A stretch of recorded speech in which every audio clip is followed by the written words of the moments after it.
बिस्मिल्लाहिर्रहमानिर्रहीम अस्सलाम वालेकुम वरहमतुल्लाहि वबरकातुहू। मैं उम्मीद करता हूँ आप लोग सब खैरियत से होंगे। तो आज की जो वीडियो है, इस वीडियो में मैं बड़ा सा इंटरेस्टिंग सा टॉपिक आपके साथ शेयर करने जा रहा हूँ। अक्सर लोगों के साथ इस तरह की प्रॉब्लम आ जाती है और बड़ी टेंशन में रहते हैं कि हमारे से जो चेकलिस्ट है वो किस तरह प्रिपेयर होगी।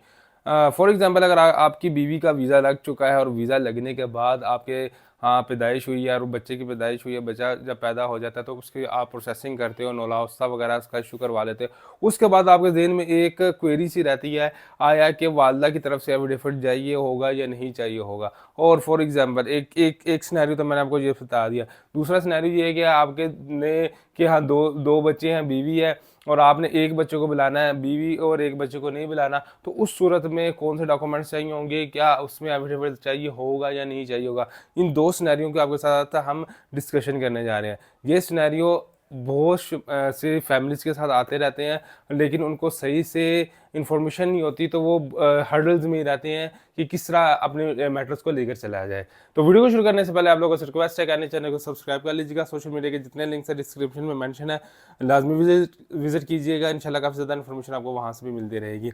इसी के साथ साथ अगर आपने अपने डॉक्यूमेंट्स की चेकिंग, फॉर्म से टेस्टेशन, postal translation, form filling, travel health insurance related assistance चाहिए, तो आप जो है वो हमसे कॉन्टैक्ट कर सकते हैं।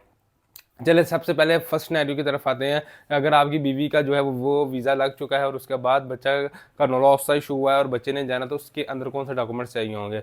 बीवी का वीज़ा लग जाने का मतलब ये होता है कि आपको सारी की सारी प्रोसेसिंग हो चुकी है, अब बच्चे के कौन से डॉक्यूमेंट लगेंगे।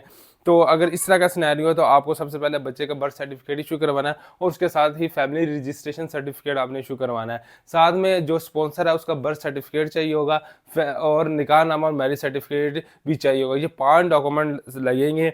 इन 5 डॉक्यूमेंट्स को जब आप ministry foreign affair, apostille translation, form filling, each and everything करवा लोगे, जब फाइल मेकिंग की बारी आएगी तो उस टाइम बीवी का जब वीज़ा लगा था तो वो वीज़े की कलर फोटोकॉपी की भी आपने साथ में अटैच करनी है। साथ ही साथ जो बीवी है, जो मदर है, उनका पासपोर्ट और शनाख्ती कार्ड भी साथ में अटैच करना है।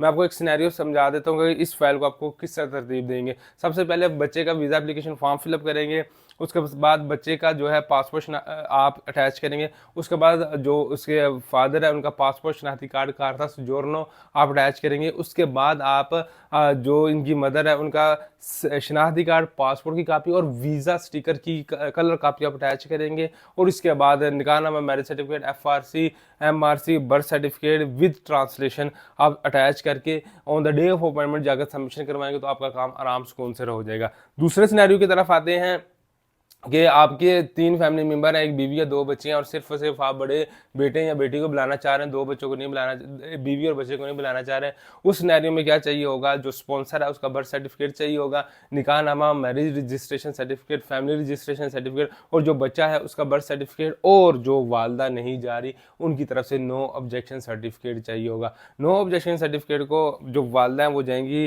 स्टाफ फरोश के पास, वहाँ पर जाकर एक नो ऑब्जेक्शन सर्टिफिकेट का एक अटॉर्नी देंगे कि मुझे कोई इतराज़ नहीं, ये मेरा बच्चा है, मेरी शादी इस बंदे के साथ हुई थी, ये बंदा इटली में रह रहा है और मेरा बच्चा अपने फादर के पास जा रहा है, तो अगर बच्चा फादर के पास जाता है तो मुझे कोई भी इतराज़ नहीं है। आप ये एक स्टाम्प पेपर को इशू करवाएंगे।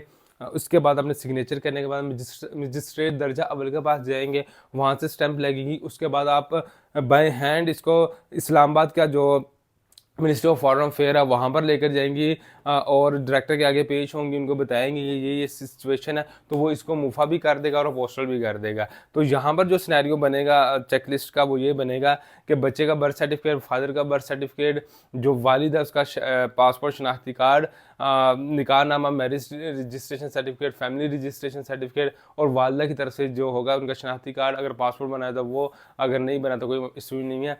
उसके साथ जो एफिडेविट है वो, इन सारे डॉक्यूमेंट्स को आपने जो है minister of foreign affair, postal translation करवा कर एक फाइल मेकिंग करनी है। अब फाइल मेकिंग का सीक्वेंस की बात की जाए तो सबसे पहले वीज़ा एप्लीकेशन फॉर्म होगा, बच्चे का पासपोर्ट होगा, जो फादर है उसका कार्ता से जोड़ना, पासपोर्ट, शनाख्ती कार्ड की कापीज़ होंगी, जो वालदा है उनका शनाख्ती कार्ड, उसके साथ ही एफिडेविट। इसके बाद आपका जो है बाकी जो डॉक्यूमेंट्स होते हैं FRC, MRC, निकाहनामा, बर्थ सर्टिफिकेट, ये आप अटैच करेंगे और जाकर आप सबमिशन करवा देंगे। अभी मजीद भी अगर कोई कन्फ्यूजन है तो आप हमसे कॉन्टैक्ट कर सकते हैं। फर्दर इन्फॉर्मेशन के लिए या फाइल मेकिंग के लिए आप हमसे कॉन्टैक्ट कर सकते हैं। नेक्स्ट वीडियो तक के लिए अपना ख्याल रखिएगा, चैनल को प्यार दिखेगा। अल्लाह हाफिज़।